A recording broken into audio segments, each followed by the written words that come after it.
ایک علمی موضوع پر میں چاہتا ہوں ذرا آپ سے آج استفادہ کروں اور تفصیل سے سمجھوں کہ آپ اس پورے مسئلے کو دیکھتے کیسے ہیں۔ ایک جملہ ہم نے آپ کی زبان سے کئی دفعہ سنا،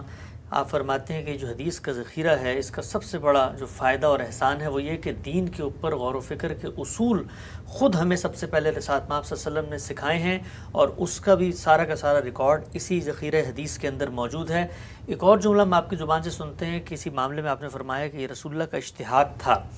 اب عام طور پہ سمجھا جاتا ہے کہ اللہ کے پیغمبر تو پیغمبر ہیں، وہ جو کچھ کرتے ہیں دین کی حیثیت سے کرتے ہیں، دینی معاملات میں ان کے اجتہاد کا کیا سوال ہے۔ ایک مثال سامنے رکھ کے میں جاننا چاہتا ہوں کہ دین پر غور و فکر کیسے کیا جاتا ہے، یہ مثال ہمیں کیا بتاتی ہے، اور خود دین پر اجتہاد اور اس کے اصول کیسے اس میں سامنے آتے ہیں۔ رسالت مآب صلی اللہ علیہ وسلم نے ہم یہ جانتے ہیں کہ ہمیں بطور شریعت کے وضو پہنچا دیا ہے، وضو کے احکام متعین ہیں، قرآن مجید میں بھی مذکور ہیں۔ اسی طریقے سے تیمم کی ایک رخصت خود قرآن میں مذکور ہے۔ ایک چیز جو ہمیں حدیثوں میں ملتی ہے وہ یہ کہ آپ صلی اللہ علیہ وسلم نے مسح الخفین، یعنی اگر آپ نے وضو کر کے موزے پہن لیے تو ان کے اوپر مسح کی اجازت دی ہے۔ یہ اجازت کس اصول پر دی گئی، اس کے پیچھے رسالت مآب صلی اللہ علیہ وسلم کو کیا براہ راست وحی کے ذریعے کوئی چیز بیان کی گئی ہے، یہ آپ کا استنباط ہے، آپ کا اجتہاد ہے، آپ کی شرح و وضاحت ہے، کیا چیز اس میں زیر بحث ہے، اور یہ پوری کی پوری مثال فہم دین کے لیے علوم اسلامیہ کے طلبہ کو کیا رہنمائی فراہم کرتی ہے؟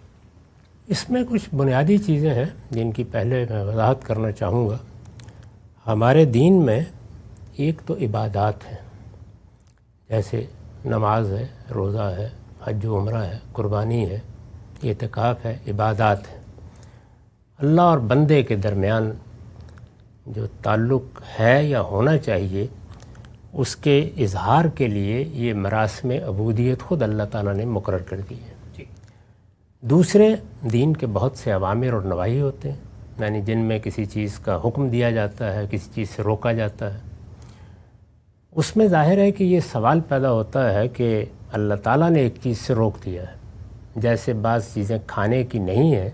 اللہ تعالیٰ نے بتا دیا کہ یہ تمہارے لیے حرام کر دی گئی ہیں۔ تو اس میں اگر کوئی استثناء کا سوال پیدا ہوگا تو کیا اصول ہے؟ تو وہ اصول یہ بیان کیا گیا کہ حرمتوں کے باب میں، یعنی نواہی کے باب میں، وہ چیزیں جن سے روکا گیا ہے اور حرمت کے درجے میں روکا گیا ہے، یعنی ایک روکنے کی نوعیت یہ بھی ہوتی ہے کہ ناپسندیدگی کا اظہار کر دیا گیا، لیکن اگر حرمت کے درجے میں روکا گیا ہے تو پھر اضطرار ہی استثناء کا باعث بنے گا۔ اور اضطرار کا مطلب کیا ہے؟ اضطرار کا مطلب یہ ہے کہ آپ کی جان پر بنائی ہے، آپ کا مال چھینا جا رہا ہے، یا آپ کی عزت آبرو پر کوئی حملہ آور ہو رہا ہے۔ اب ظاہر ہے کہ یہ جو استثناء ہے، اس استثناء میں فرد ہی فیصلہ کرتا ہے کہ کیا فی الواقع وہ صورت پیدا ہو گئی ہے جس میں میں اب اللہ تعالیٰ کی دی ہوئی اس رخصت سے فائدہ اٹھا سکتا ہوں۔ یعنی ایک شخص کوئی کھانے کی چیز نہیں پا رہا، حرام چیزیں اس کے گرد و پیش میں ہیں، تو اللہ تعالیٰ نے فرمایا ہے نا کہ اب فمن استر غیر باغ ولا عاد، یعنی اس نے فیصلہ کرنا ہے کہ وہ ان کو کھانے کے لیے مجبور ہو گیا ہے۔ کسی آدمی کے ہاں کوئی ڈاکو آ گئے ہیں، کچھ لوگ اس کی جان لینا چاہتے ہیں، کچھ لوگ مال لینا چاہتے ہیں، دونوں طرح کے حملے ہوتے ہیں انسان پر۔ کچھ لوگ ہیں کہ جو اپنے استکبار کے نشے میں اس کی عزت آبرو پر حملہ آور ہو رہے ہیں۔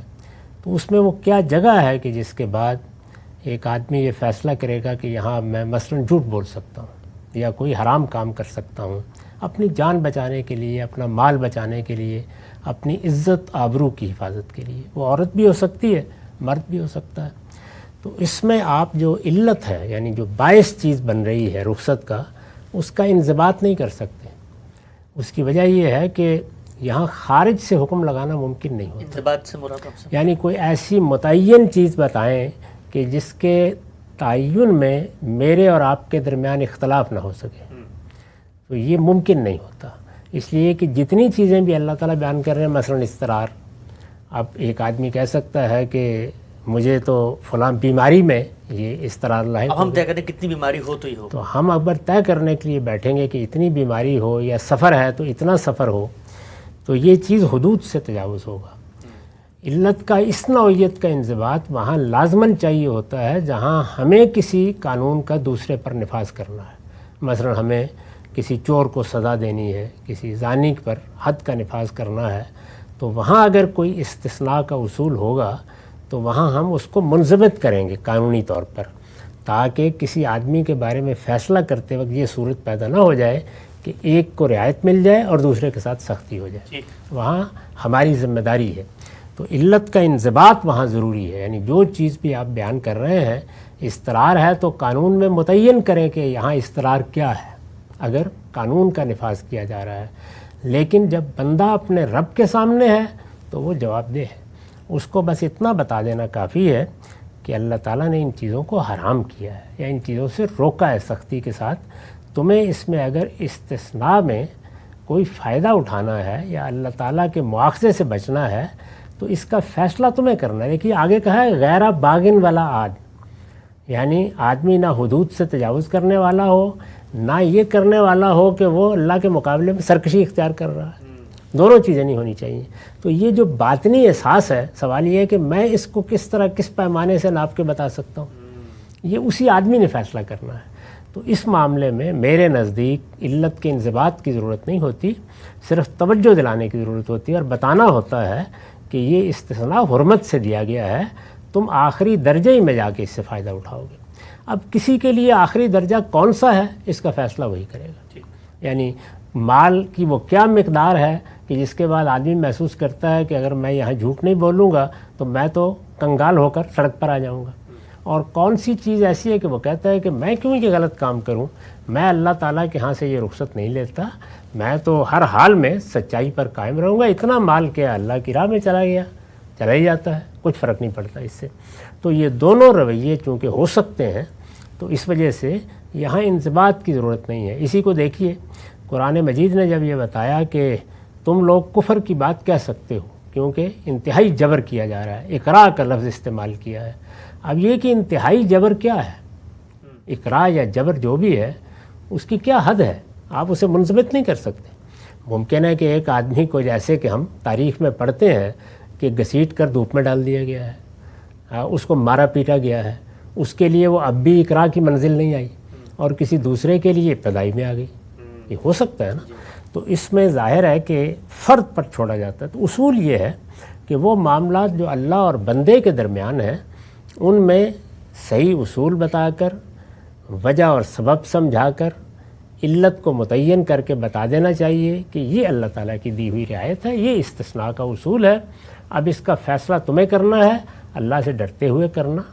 اللہ کے ہاں جواب دہی کے احساس کے ساتھ کرنا، یہ سمجھ کر کرنا کہ جس سے متعلق یہ فیصلہ کر رہے ہو وہ دلوں کے حال بھی جانتا ہے۔ اتنا ہی کام ہے ایک عالم کا، اس سے زیادہ کوئی چیز نہیں۔ تو میں نے عرض کیا کہ یہاں استثناء کا اصول یہ ہے۔ تو اب ظاہر ہے کہ دنیا بھر میں جب کبھی لوگ ہم سے پوچھیں گے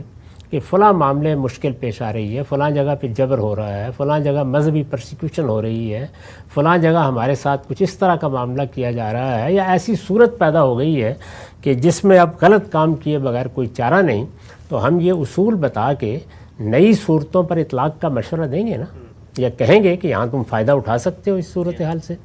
تو یہ چیز جب آپ کر رہے ہوتے ہیں تو اس کو اجتہاد کہا جاتا ہے۔ یعنی گویا اجتہاد کا مطلب یہ ہے کہ دین میں ایک حکم دیا گیا، ایک نئی صورت پیش آ گئی جو اس وقت مذکور نہیں تھی، یعنی جب حکم دیا گیا تو وہ صورت یا تو مذکور نہیں تھی یا اس وقت موجود نہیں تھی دنیا میں، تو اس لیے اس سے متعلق اطلاق ہونا ہے یا نہیں ہونا اس کی کوئی نظیر ہمارے پاس نہیں ہے، اصول موجود ہے۔ یعنی اب مثال کے طور پر دیکھیے نا کہ چند حرمتوں کا جو کھانے پینے کی چیزیں ہیں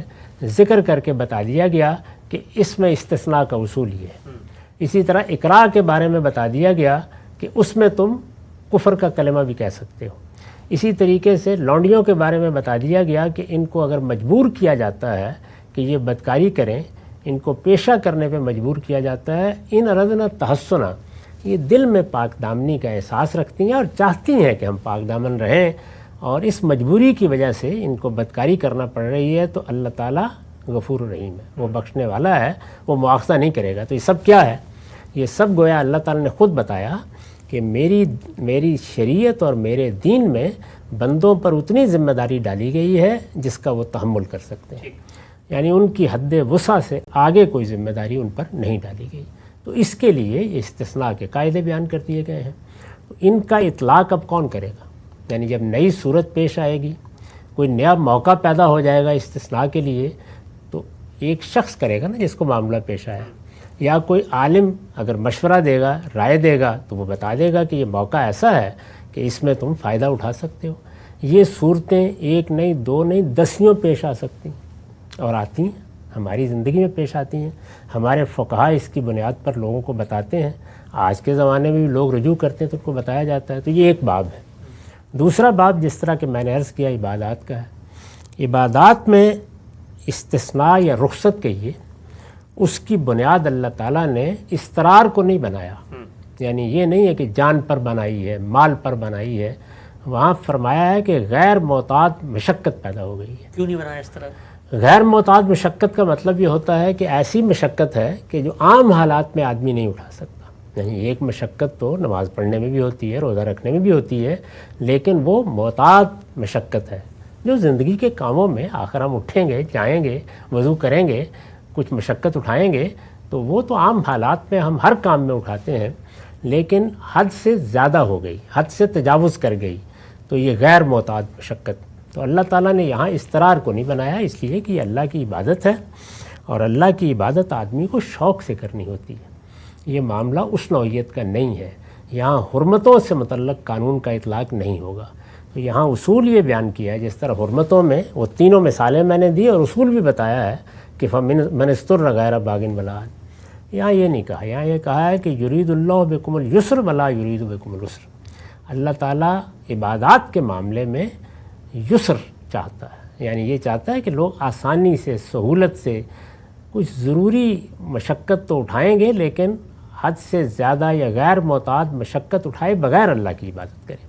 کیونکہ عبادت تو شوق کی چیز ہے، محبت کی چیز ہے، بندہ اپنے پروردگار کے حضور میں جاتا ہے۔ تو یہاں اللہ تعالیٰ نے خود بتا دیا کہ میں یہاں عسر نہیں چاہتا، میں تمہیں غیر معمولی مشقت میں نہیں ڈالنا چاہتا۔ تو یہاں اصول کیا ہوا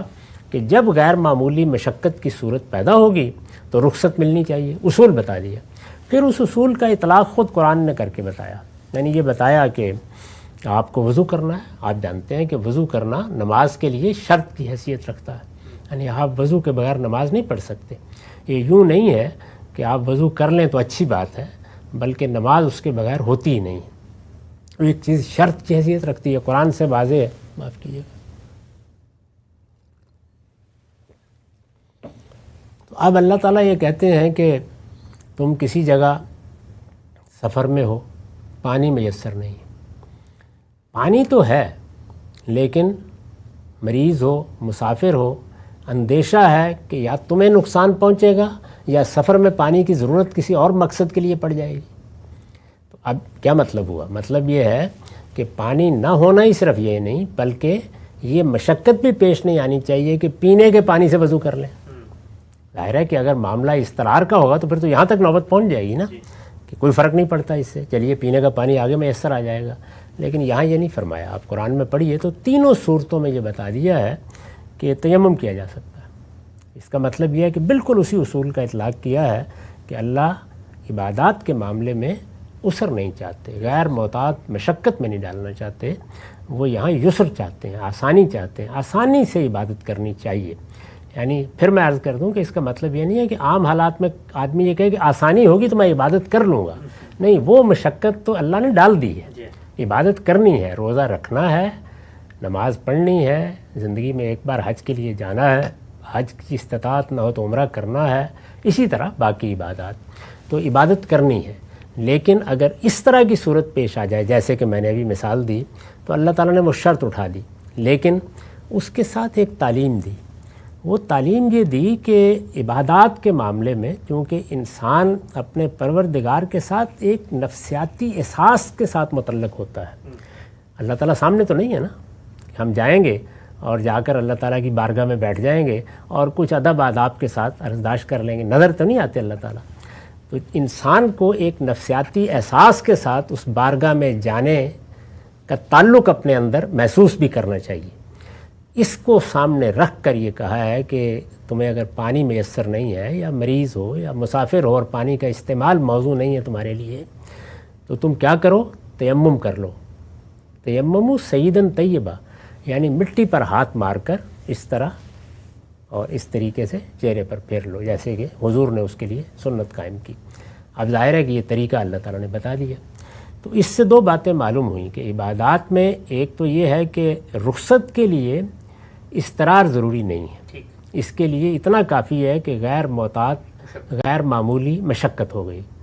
اور جب بھی رخصت لیں تو کم تر چیز پر آئیں، یعنی بالکل عبادت چھوڑ نہیں دینی چاہیے، قائم مقام ہو اس کا کوئی قائم مقام ہونا چاہیے۔ تو یہ دونوں باتیں اس سے بتا دی گئیں۔ اسی طرح کا معاملہ اگر آپ دیکھیں تو خود نماز کے معاملے میں اختیار کیا گیا، یعنی جب یہ بتایا گیا کہ نماز میں اگر کوئی خوف کی حالت پیش آ جاتی ہے، یعنی کسی جگہ بہت مشکل ہو جاتا ہے کہ لوگ اطمینان کے ساتھ نماز پڑھ سکیں، ظاہر ہے جنگوں میں دشمن کے حملے کے موقع کے اوپر حالات بھی جس طرح کے مدینے میں رہے، اس میں 12 ایسی صورت پیدا ہو جاتی تھی، تو اس میں پھر کیا کیا جائے؟ تو اس میں دیکھیے رخصت دی، تو یوں نہیں کیا کہ بس نماز چھوڑ دو، یہ بتایا کہ اس میں تم نماز میں قصر کر سکتے ہو، یعنی جو 4 رکعت نماز ہے وہ نصف کر سکتے ہو، آدھی کر سکتے ہو، نماز کو کم کر سکتے ہو۔ اسی طرح اسی ذیل میں آگے چل کے اشارہ کر دیا کہ نماز کو اوقات کے لحاظ سے بھی کم کر سکتے ہو، یعنی نمازیں جمع کر سکتے ہو، جس کی وضاحت حضور نے یہ فرمائی کہ تم ظہر اور عصر کو جمع کر سکتے ہو اور مغرب اور عشاء کو جمع کر سکتے ہو۔ تو اس طریقے سے ایک رخصت دے دی گئی۔ تو اس میں رخصت دیکھیے اس طرح نہیں دی گئی کہ اب آپ جو جی چاہے کریں، بلکہ اس کی ایک کم سے کم صورت پھر مقرر کر دی گئی کہ اس کا لحاظ کریں۔ رسول اللہ صلی اللہ علیہ وسلم کی موجودگی میں لوگوں کو ایک مشکل یہ پیش آئی کہ جنگ کا موقع ہے، اب نماز کی امامت ہونی ہے، تو حضور بھی امامت کرائیں گے، تو کیا یہ گوارا کر لیا جائے کہ کچھ لوگ جب کہ وہ اس وقت موت کے سامنے کھڑے ہیں حضور کی قیادت میں نماز پڑھیں گے امامت میں، اور کچھ لوگ میری آپ کی امامت میں نماز پڑھ لیں گے؟ تو یہ کسی طرح بھی لوگ راضی نہیں ہو سکتے تھے۔ تو اس میں رسول اللہ کے پیچھے نماز پڑھنے کا طریقہ ایک بتایا گیا، آپ دیکھیں وہ قرآن میں کس طرح بتایا گیا ہے۔ اس میں بھی یہ نہیں کیا گیا کہ بس نماز نہ پڑھو یا سب کے سب جو ہے وہ اس طریقے سے چند منٹ کے لیے کھڑے ہو جاؤ، اس میں بھی ایک کم تر طریقہ بیان کیا گیا، لیکن بہرحال بیان کیا گیا کہ ایسے سجدے کرنے ہیں، ایسے رکوع کرنا ہے، اس طرح پیچھے ہٹنا ہے، ایک رکعت پڑھ کے ایک جماعت پیچھے ہٹ جائے گی، دوسری آ جائے گی، وہ اسلحہ تھام لے گی۔ تو اس سے دونوں اصول قرآن مجید نے متعین کر دیے کہ عبادات کے معاملے میں رخصت دی جائے گی، رخصت میں سختی نہیں کی جائے گی، معاملہ استرار تک نہیں جائے گا، لوگوں کے احوال دیکھے جائیں گے، ان میں اگر یہ طے ہو جائے گا کہ کوئی ایسی غیر معمولی مشقت ہو رہی ہے کسی عبادت کو کرنے میں، تو رخصت کا حکم دے دیا جائے گا، لیکن رخصت دیتے وقت یہ کوشش کی جائے گی کہ آپ بالکل فارغ نہ کر دیں، بلکہ اس کی کم تر صورتوں کو آپ اختیار کریں گے، اور رخصت کو رخصت رکھیں گے، یعنی یوں نہیں ہے کہ بس چھٹی ہو گئی فارغ ہو، یہ چیز نہیں بننے دیں گے۔ اس میں غیرہ باغن والا عاد بھی کہہ دیا، تو سارا جو کچھ ہمارے سامنے دین کا تصور آتا ہے اس باب میں، وہ ان بنیادی اصولوں کو خود اللہ تعالیٰ کی طرف سے واضح کر دیتا ہے۔ ایک فقیہ جب عبادات کے معاملے میں رخصت دے گا تو انہی چیزوں کا خیال رکھے گا، ان دونوں ہی چیزوں کا خیال رکھے گا۔ حضور بھی جب رخصت دیں گے تو انہی چیزوں کا خیال رکھیں گے۔ تو اب اجتہاد تو ہر حال میں ہونا ہے۔ اجتہاد کا مطلب یہ نہیں ہے کہ ہم اپنی طرف سے کوئی بات کرنے جا رہے ہیں، اللہ کے حکم پر عمل کرنے جا رہے ہیں، جو حکم اللہ نے دیا ہے، اپنی طرف سے کوئی نیا حکم نہیں بنانے جا رہے۔ اس حکم پر عمل کرنے میں اگر وہ عبادات سے متعلق تھا تو کوئی غیر معمولی مشقت پیش آ رہی ہے، اور اگر وہ حرمتوں سے متعلق تھا تو استرار کی صورت پیش آ رہی ہے۔ تو اس میں اب ہم نے استثناء کا یا رخصت کا فیصلہ کرنا ہے۔ تو حضور صلی اللہ علیہ وسلم نے اسی اصول کو سامنے رکھ کر جب یہ دیکھا کہ لوگوں کو موزے اتارنے میں، خاص طور پر سردیوں کے موسم میں جب جرابیں پہنی ہوتی ہیں، موزے پہنے ہوتے ہیں، تو دقت پیش آ جاتی ہے، اور خاص طور پر سفر میں اور بھی مشکل ہو جاتا ہے، تو آپ نے تیمم کے اسی حکم پر قیاس کرتے ہوئے یہ کہا کہ اگر تم نے وضو کر کے موزے پہنے ہیں، وضو کر کے جرابیں پہن لی ہیں، تو پھر پاؤں کو دھونا ضروری نہیں ہے، رخصت دے دی، لیکن اس کی یہ ایک شبہی صورت باقی رکھی کہ تم جرابوں کے اوپر مسح کر لو، یعنی جیسے وہاں تھا نا کہ تیمم میں آپ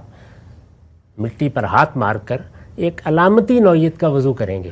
تو یہاں پر بھی ایک علامتی نوعیت کا پاؤں دھونے کا عمل گویا کریں گے، تاکہ اس کا احساس باقی رہے۔ اس کو بہت خوبی سے ایک جگہ بیان کیا ہے ہمارے عہد کے ایک جلیل القدر عالم مولانا سید ولی اللہ صاحب مودودی نے کہ میں تو جب جرابوں پر مسح کر رہا ہوتا ہوں تو اس احساس کے ساتھ ہاتھ اپنے پاؤں تک لے جاتا ہوں کہ آقا آپ حکم دیں تو ابھی اتار کر پھینک دوں، یہ آپ کی دی ہوئی اجازت ہے کہ میں اس سے اپنے عجز اور اپنی درماندگی کو سامنے رکھ کے فائدہ اٹھا رہا ہوں۔ یہی چیز حضور سے بھی جب سیدنا عمر نے پوچھا کہ یہ آپ نے جو اجازت یا جو رخصت دی گئی تھی اس میں تو خوف کی صورت میں تھا، تو اس کا اطلاق سفر کی آپاداپی پر بھی کر دیا، تو آپ نے فرمایا اس کو اللہ کی طرف سے صدقہ سمجھ کے قبول قصر کرو۔ نماز تو ہر جگہ وہ دونوں اصول سامنے رکھ کر آپ نے یہ بات کی، لیکن اب آپ کو رخصت دی گئی ہے تو آپ دیکھیے کہ رخصت میں بھی تو اس اصول کا لحاظ کرنا پڑے گا نا جو حرمتوں میں بتایا کہ غیرہ باغن ولا عاد، تو یہاں بھی یہ نہیں ہونا چاہیے کہ بس رخصت مل گئی ہے آپ نے جرابیں پہنی ہوئی ہیں پہنے رکھی ہے، تو آپ نے اس کے لیے ایک مدت بھی مقرر کر دی، اور یہ ہر فقیہ کو بھی کرنا چاہیے، یعنی وہ جب رخصت کا فیصلہ کرے تو اس کی کچھ تعیین کر دے،